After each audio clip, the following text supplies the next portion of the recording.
Hey, hey, hey. SMG Solar Music Group LLC and First Fam Radio Podcast. This is In Studio. We are fortunate enough to be joined this week by an individual who has made history in their own right, a person that seems to be, by proof of action, a brilliant business mind, and someone we hope to just hang out with for a couple of minutes here. We're not going to keep him all night, but we definitely going to try to pick his brain, and so hopefully some of his success rubs off on us and ends up falling right into our pockets. I'm Music Matisse. I'm joined on this episode, as every single episode, by my co-host. First Fam Chill. Always a pleasure, man. We do what we do. Hopefully we can make some history of our own. But again, this is the Solar Music Group LLC and First Fam Radio Podcast. Our special guest this evening is an individual who many people didn't even know what his name was. They weren't familiar, for the most part, as the general public is concerned, what he looked like. But he has been very instrumental in creating some music history that can't be denied. For those of you who are out there listening to us, we would like for you to put your hands, your thoughts, your DMs, and everything else together and welcome Mr. Tobin Costin to our show. How you guys doing? Thank you very much for allowing me to be on here. So good to see you guys and talk to you guys. That's fabulous. I don't know if I really deserve that introduction, but I appreciate you for doing it nonetheless. I think by the time this conversation is over, our audience is going to really know that you definitely deserve it. I think a lot of people don't realize what it takes to work behind the scenes of the music business. I think there are a lot of stereotypes and stuff that isn't known. I think a lot of the artists, particularly the up-and-coming artists, the younger kids of this generation and the previous generations, they didn't understand what goes on behind the scenes. They look at the flash, they look at the girls, they look at, the material stuff. It's like you talk to them and they don't understand that there are cogs and pieces and people who, on a business level, move this thing, and you were definitely one of those individuals. Thank you. You're welcome. To get started, can you just reintroduce yourself and give us a little background on where you grew up, where you were born, and what your childhood was like? Okay, yes. My name is Tobin T.C. Costin. I go by T.C. or Big Tobe. I was born in Texas. My father was a military man pretty much my entire life growing up. My mother was in retail management, and I lived all over pretty much Germany. So my father was stationed born in Texas, Fort Hood, Texas, moved to Kansas, lived in Germany, lived in Texas, Oklahoma. Most of my life growing up was in Germany. So Wow. graduated high school there. I often tell people I wasn't poor by any means, but I was probably working class, just slightly under middle class. Anyone Right. who's been in the military or knows how the military works, you don't make a lot of money, but you do get to see the world. And Yeah. took every advantage of traveling to countries all over Europe, took every advantage traveling into Asia and the United States, Canada, and Mexico. So I've had in Australia. So I took every advantage I had to travel the world and see people, different cultures, different dynamic of people. And then Right. after that, graduating from high school at a school called Würzburg American High School in Germany. Mm-hmm. Shout out Würzburg Wolves. I will tell you, I moved on to Washington State, a small school called Gonzaga University. Right. Most people know it for our basketball team. Back when I was there, we weren't quite the prowess athletes that we are now. And then graduating from the university, moved to the Bay Area, and then started working with an individual named Master P. And Say that that's guy's name one more time. I'm sorry. Master P. Oh, okay. Okay. So most people who know me or know of me, they know there was this guy who worked with Master P, and then we kind of had our own. We split up, and then he obviously rose to significant height and fame, Mm-hmm. and I was kind of behind the scenes on some other projects and doing records like King George and Wet Boys and Fam Bam Click, and then I had my own huge success with Mm-hmm. an album with Little Troy called "Sitting Fat Down Down South." south, yeah. The record was "Wanna Be a Baller," and Mm-hmm. most people know it. "Wanna Be a Baller" shot caller, 20-inch blades on the Impala. Mm-hmm. Still a very popular record when it's played today. Mm-hmm. And that's pretty much been my career, behind the scenes, doing records Mm-hmm. and kind of trying to do something different and kind of being at the forefront of the industry and the business, but on an underground level. Right, right. You know what I didn't realize? I knew who you were for a very long time. Mhm. I can't tell you how many text messages and DMs I received the past 2 weeks with just coming off of the No Limit Chronicles. Yeah. And that was one of the main questions people were asking me, like, well, who's the guy with the glasses with the deep voice? What did he do? What did he do? And I'm telling them how instrumental, you were, as far as I've always known, in behind the scenes, the business of No Limit. How long did you and Master P work together? We worked together for 3 years. I came Mm-hmm. on board in 1993. Mm-hmm. Because of St. Charles, Mm-hmm. you know, people who don't know E40's Uncle St. Charles, I Mm-hmm. think people know him in the industry, but if you don't know about him, Right. E40's Uncle St. Charles, I will say, taught myself about the music business and how to run a label and distribution. Mm-hmm. Master P, JT the Bigger Figure, the folks from SIBO's camp, Mm-hmm. E40, Be Legit. He literally taught all of us how to put out records and be successful and understand the distribution game. So that's kind of the way the dynamic was from 93 to 96. Master P and I were Okay. So once he left, as far as the previous companies and dealing with the SMGs and the Intermittent Records, once he left those situations and went to Priority, no longer were doing business with him. That's not true. I was part of the process of Priority. Okay. So I left. So when we split up, it was actually, we had finished the Down South Hustlers, the Ice Cream Man. We Mm-hmm. did we did the True Record, and we did 99 Ways to Die. Mm-hmm. And then when we split, he did a few more. The album was done, but he did a few more songs and then put that out. And then the other piece was we were already in the process of working on the I'm About It movie. So those are projects that I would say I was involved with, but we had split. And then by that time, the Ice Cream Man kind of came out. And that was, even though I was part of that project, Mm-hmm. we had split, and it was, TC was no longer involved in No Limit Records at 96. 96. I want to go back to front. You mentioned something previously that I didn't know, didn't realize either. Two things. You said you grew up in Germany. Correct.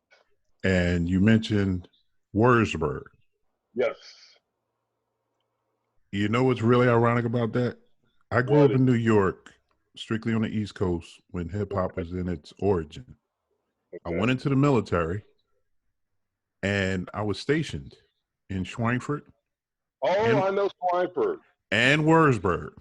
Oh my goodness. Now this is really gonna blow your mind.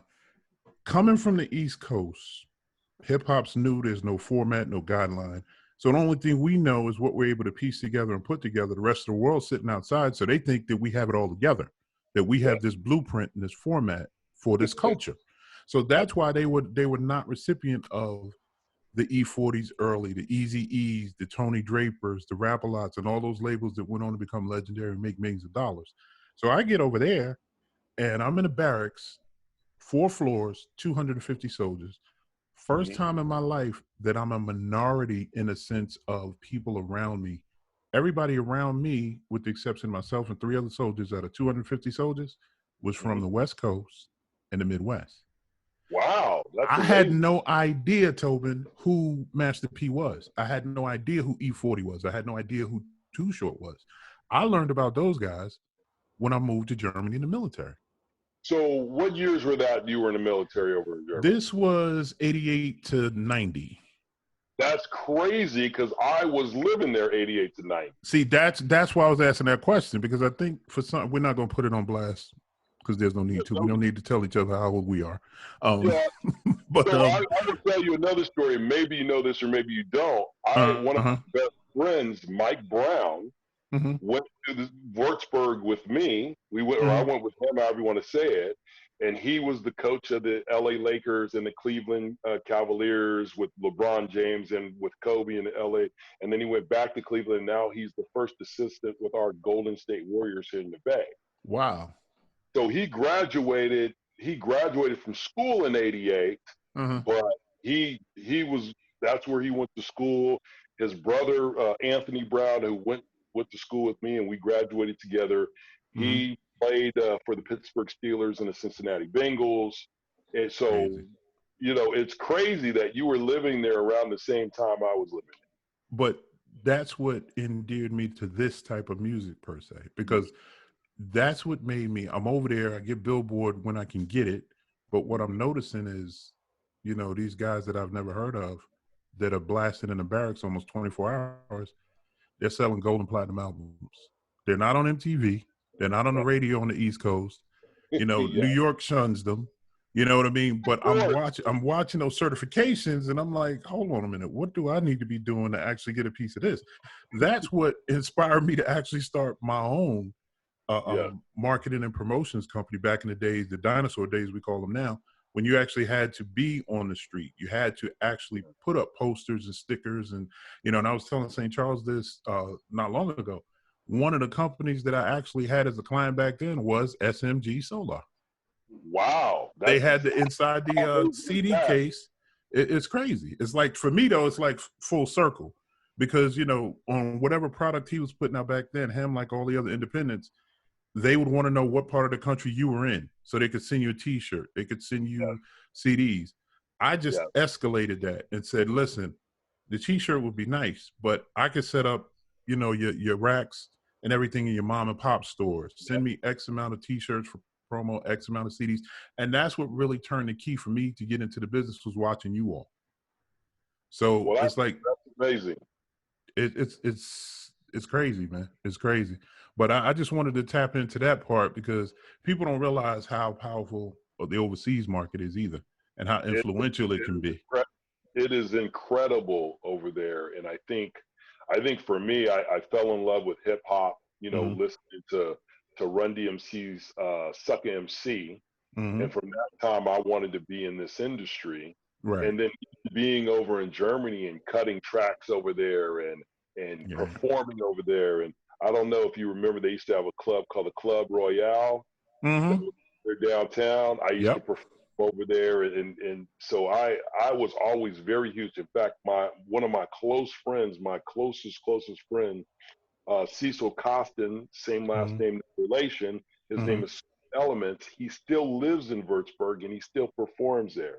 So it is, you know, and if it wasn't for COVID, we were gonna, you know, I was gonna spend about 3 weeks over there and spending some time with him and kind of, you know, we were talking about recording some stuff and producing some stuff, but it's, people are so focused, and the Europeans are really about hip hop. They love EDM, but they also love hip hop, and it's something that they're in love with, and it's amazing. Right. And we both know that. And I tell kids all the time that I come across, you know, what should I do with this? What should I do with that? Never stop yourself, restrict yourself. Never be afraid to fly. You would be surprised, literally and emotionally. You would be surprised at what you can actually get accomplished in a place like Germany. You know, or some of these other countries that you might think are hostile. They're not always hostile. And if they're hostile towards the country that we come from, they still accept you for your music. They love the culture of what we do. That is so true. You're so right. So, but up till this point, how did you? And I know they tapped on it a little bit during the documentary, but what led you and Master P to end up crossing paths? And also, what was your background prior to even doing business with him? What type of business were you into prior to No Limit? Well, I was at that point when I connected with Master P, I was promoting shows, and I had a radio show on the college campus at KAGU Radio in Spokane, Washington. So back then it was an alternative rock station, and I had a show that was the only rap show in Spokane, Washington. Now the classical, But back then, I was playing didn't matter where you were from, East Coast, West Coast, down South, anything that you had, I was promoting those records. Right. And I had a concert set up, and this was, 92. Mhm. I had a concert set up, and the artist, and it's crazy because someone asked me about this the other day. I don't remember who the artist was. They Mhm. bailed out on me. So Wow. my god brother, his name is Bernard Emerson. He he managed a store called Foot Locker that people gone to, and then he eventually had his own store called Kicking It. But when he Mhm. managed Foot Locker, Pete would always come in and get the new shoes. So every time they had the new releases, Mm. Pete had the new shoes. And I was on the phone with him, kind of just venting, and said, "Man, this guy's he flaked on me. I need to get somebody here. I got this show Saturday. I've got these pre-sold tickets, yada yada yada." And Mhm. he said, "Well, man, I know this guy named Master P. He's not like really big. He's a local guy, but he's trying to build his name because by Right. that time, P wasn't really selling a lot of records. He was established because he had the record store and he was trying to get his record label off the ground, but not really known to the masses, if you will." And I Right. said, "Man, I said, I don't care who he is. If he can come up and he can rap, I need him."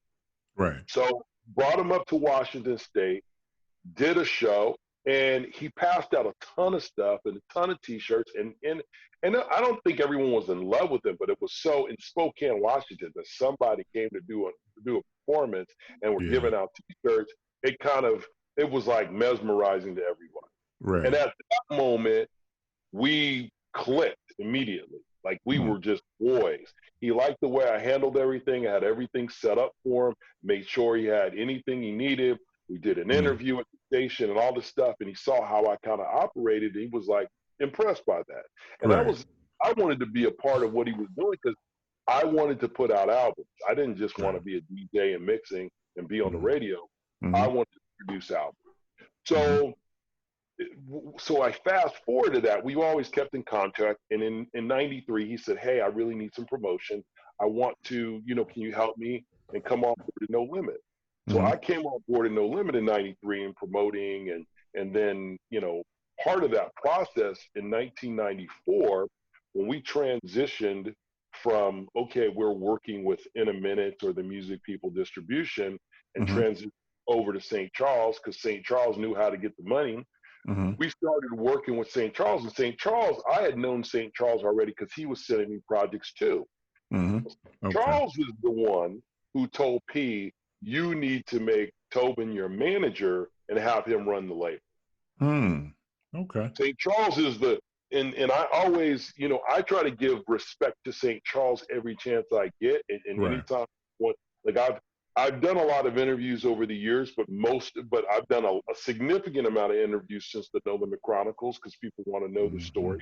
Right. But St. Charles is the one that told P, "Hey, Tobin's the guy." So then Wow. at that moment, I went from being a promotion guy Mhm. to I'm the manager, and I'm the manager of Master P, business and professional, and I'm running the label. And every artist that we were working with, the TRU guys and all that stuff, I was pretty much, and I know it's a conflict of interest, but I was pretty much managing everyone and including running the label itself. Right. So when you're trying to get things off the ground, it's just like, yeah, I'm doing the cooking, the cleaning, the washing, I'm everything, and that's pretty much how it was. Right. So in 1994, when we released The Ghettos Try to Kill Me through Saint, Mhm. that was the first album we had that told the story, and that to me that was like, okay, now we're in the professional ranks. Before that, we were doing projects, and we had an album called Who's the Killer that started to kind of gain some momentum. But The Mhm. Ghetto Trying to Kill Me, and St. Charles will tell you, with that cover, with King George in the back with the gun and P's, making love to a woman on the bed. No one had ever seen an album cover like that. And it like, we just started getting orders and people started buying it. Right. So we go from that point of people starting buying it. When the record's out, there was some guy there was a song on the album called 211 Robbery. Mhm. And there was a guy who got caught. He was robbing different people and robbing liquor stores, and he finally got caught. And when he got caught, he told everybody the reason why he did all this robberies because he listened to Master P's 211 song or 211.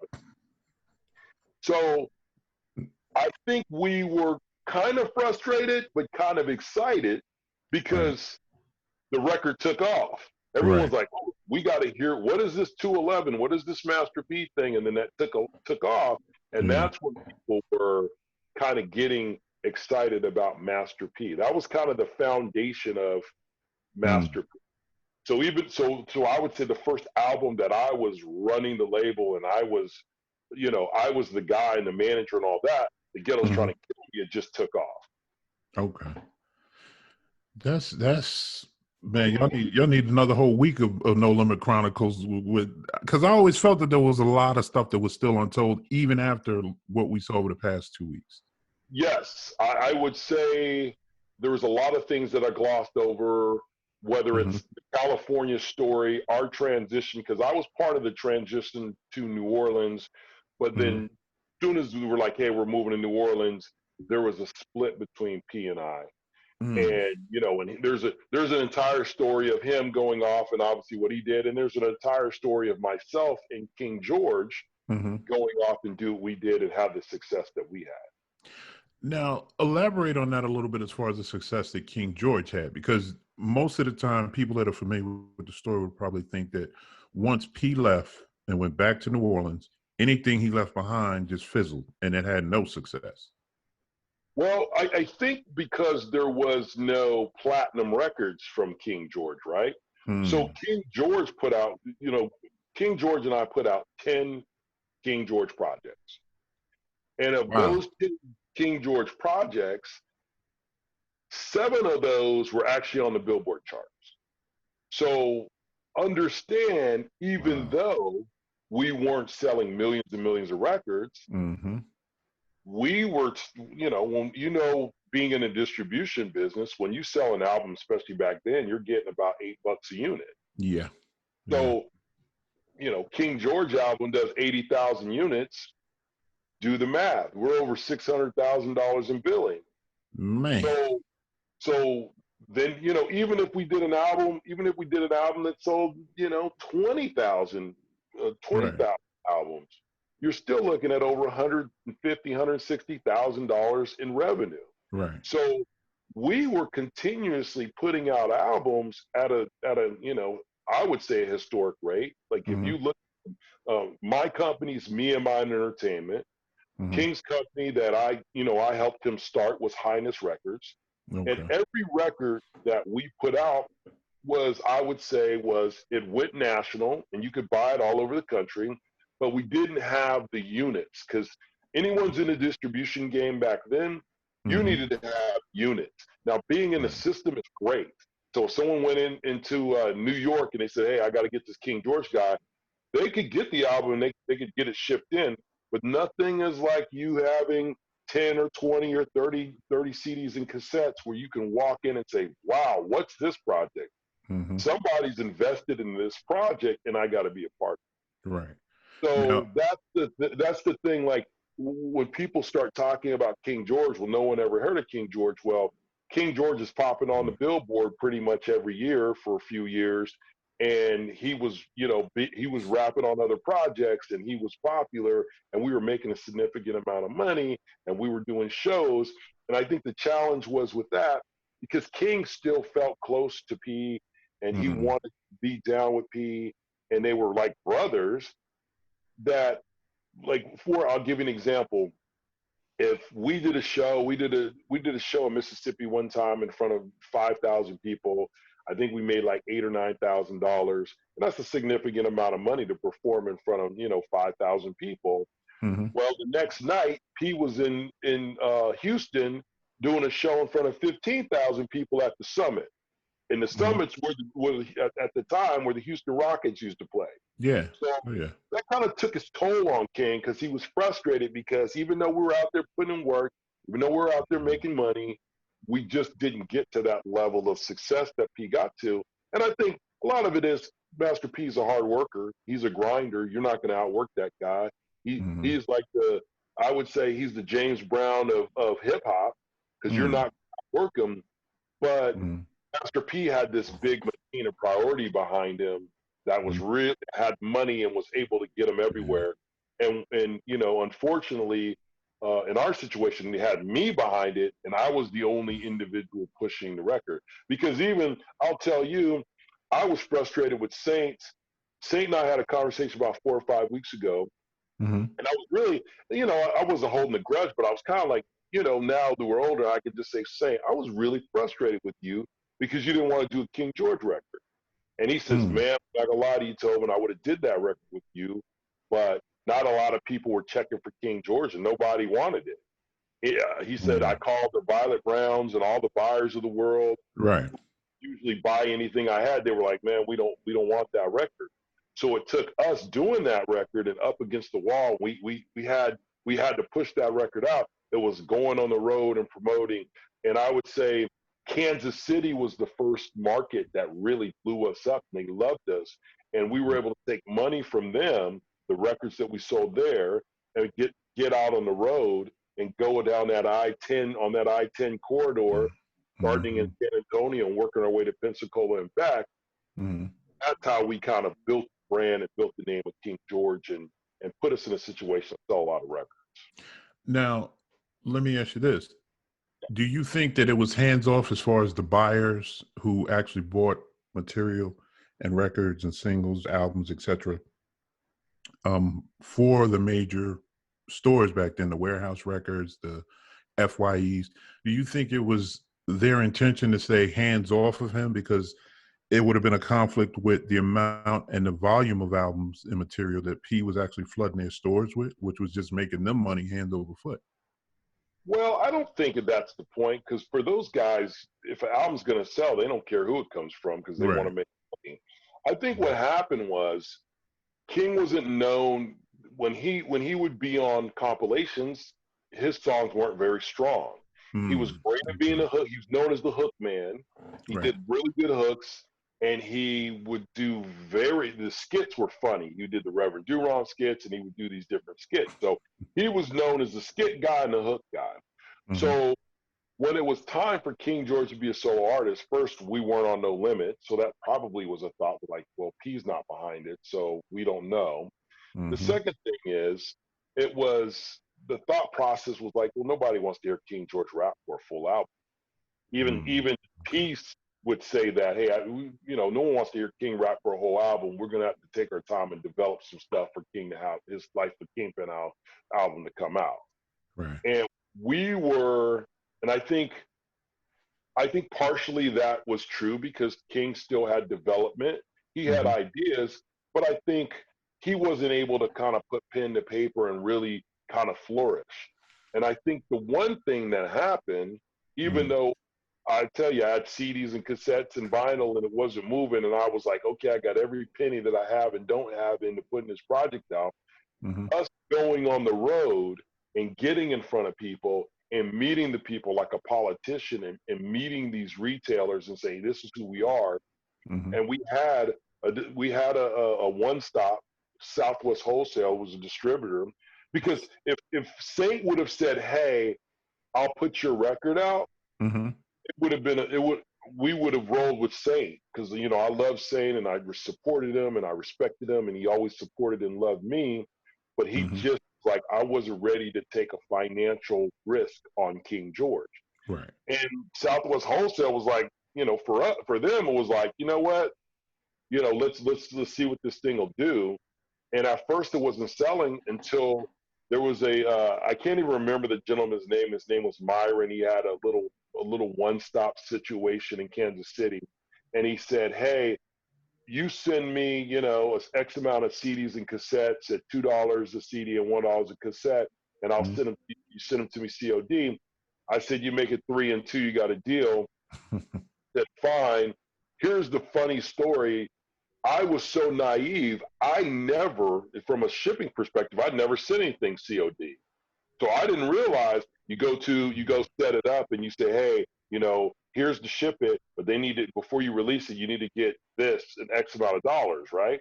Right. So I sent him everything.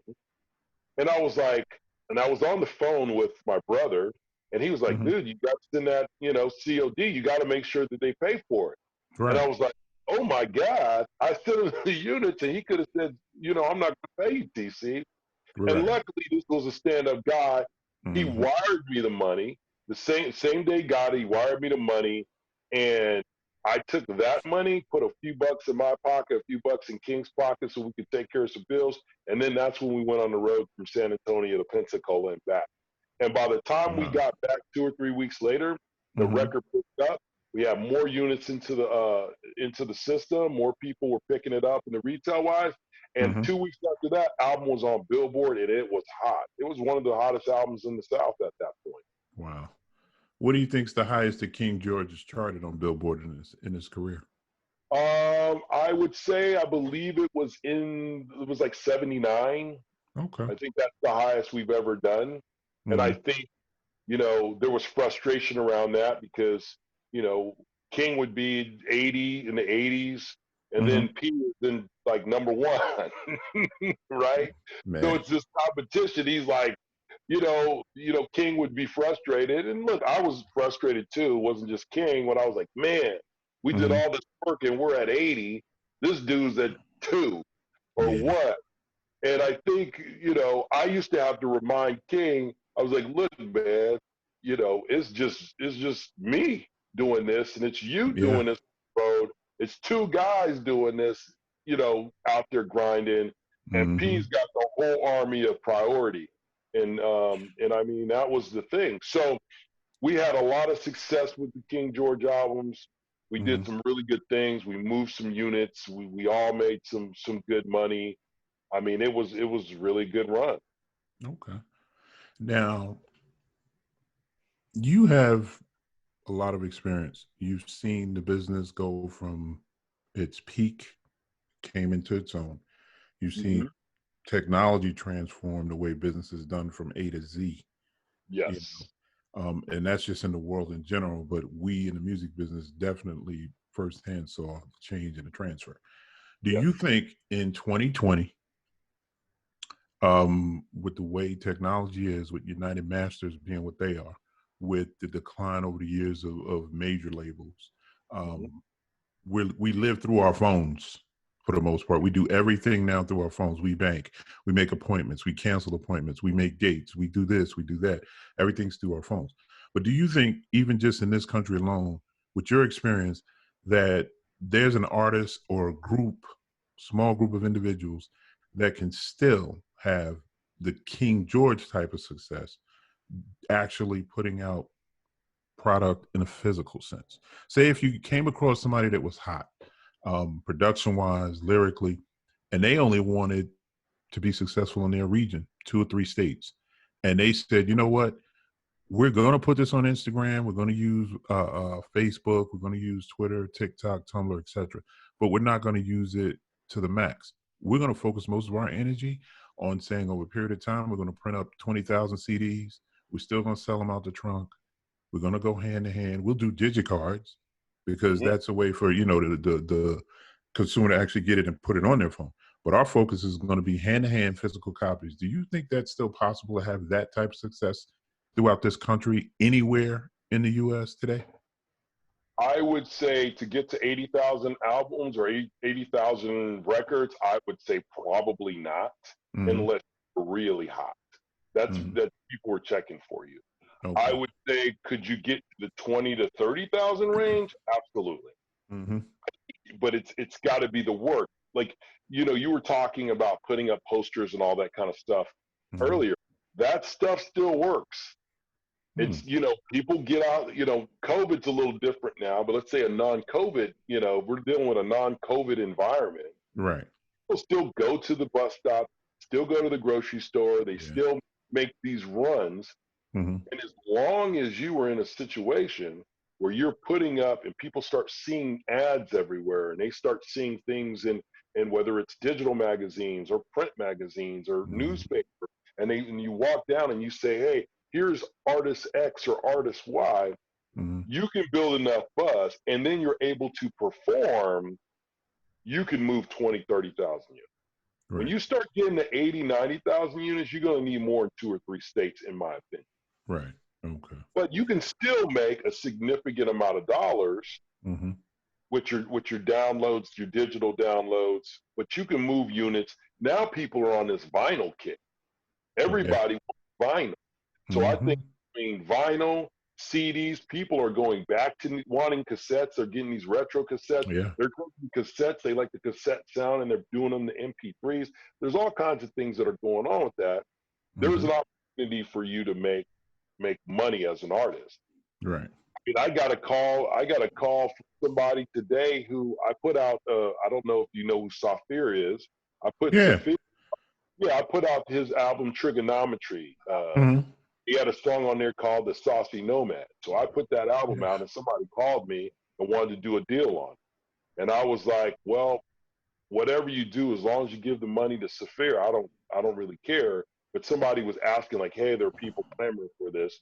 And that was the kind of thought process is like people still want that stuff, and vinyl is very popular. And you got that call today in 2020. I got it today in 2020. Someone called me, and I was just like, Wow. well, we can talk about it. But that literally somebody, and it was interesting because somebody saw the No Limit Chronicles and did some research and said, hey, I know you did the Saphir album.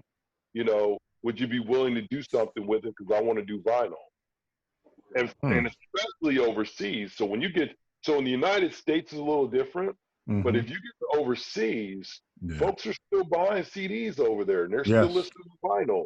Yep. And even some of the success we have with King George, King George in Japan was huge, and we were generating money over there because people they loved King George. So I think if everybody stops thinking, because now you can get on a plane for fairly inexpensive and go to so many different countries. Yes. And if you're willing to put yourself out there, you can go out there and make yourself a good living. I mean, my friend Soul Elements is making a great living over in Germany, and then he travels to England, and he travels, and sometimes he's doing a combination of his original music, but he's also doing cover music too. And he's mixing his cover music with original music when he performs, but he's selling his CD. Yeah, that's amazing. But why do you think there's this disconnect though with the industry as far as a lot of the executives looking at artists like that as far as what they're doing? Is it a money thing where they don't believe that they'll make enough money, they'll make enough on a return for the label's investment, or they just don't care because it's not the new hottest thing or the thing of the moment? Well, I would say a lot of it's because they're lazy, because they don't want to do the work.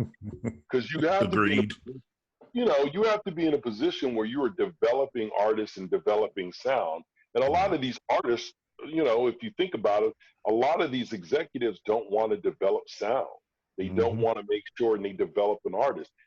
To your point, they want to be the hot person, right? If someone's hot, we want to sign them. I always knew I had a hot record on Billboard. A record executive would call my house, and it would be, I'm unlisted. How do I get my call? Somehow they get my phone number and they call me and they want to talk about it, and then they want me to go on a plane to New York or LA and have a conversation. That's how I. Now, when my album was off the Billboard charts, so I was working on the next record or had all these other things, no one would return my call, and that's because folks are lazy. They don't want to do the work because it's hard. It's harder now than it was, honestly, for me in the 90s. I had a successful career in the 90s, moving into 2000, because I was able to get out there, and half the battle was if I was in the system, as long as you picked up my album, it was going to be in the system, I was going to go to the warehouses or the Hastings or all these different locations. Right. Now, there's so many different people you can listen to. You can say, hey, I got an album. Oh, I got an album too. I'm on Spotify. I'm on iTunes or whatever. So it takes someone real special to do the digital marketing and the physical marketing and develop the sound for an artist before they do anything else. So if you're doing those type of things, you can have success, but most people don't. This is just the society we're in, even from the artist perspective. A lot of the artists don't want to do the work. They want to just, hey, I want to just drop an album and it's gonna go viral. I'm gonna go meet some girls and smoke some weed and hang out. And that's not how the game works. The game works, you get out there. I've told artists, and even though I'm retired from the game, I still kind of talk to artists and have conversations. And I always say this every night of the week, this is obviously not the COVID environment, but every night of the week, there is a club in your local town that's doing something. Yep. Whether there's 50 people there or 100 people there. The key for you is to get in front of as many people as possible. The other thing is, I also always tell these artists, if you have one song, do 6 different versions of that song. Right. So if you got 6 remixes to that one song, you're going to get some sort of sound that people like.